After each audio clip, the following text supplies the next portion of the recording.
Hisob-kitob tugadi. Ilohiy sud nihoyasiga yetdi va kim qayoqqa borishi belgilandi. Milliardlab odamlar ikki guruhga ajratildi. Ba'zilari jannatiy, boshqalari do'zaxiy.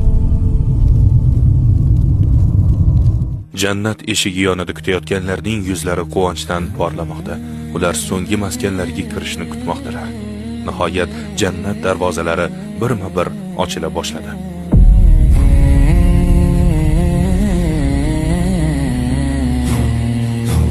Unga kiruvchilar xotirjamlikni his qilishdi. Xuddi yelkalaridan barcha majburiyat ketgandek.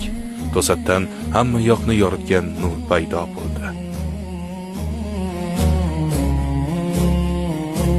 Jannatdan bir ovoz eshitildi. Sizlarga salom bo'lsin, sizlar poklandingiz, endi jannatga kiring.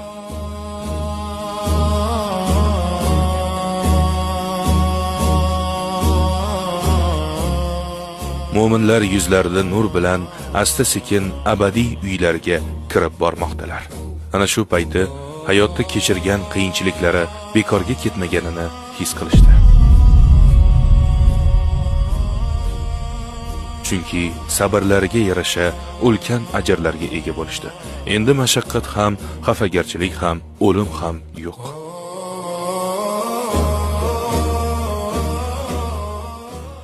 Bir tomonda xursandchilik, boshqa tomonda esa afsus, mashaqqat va azob.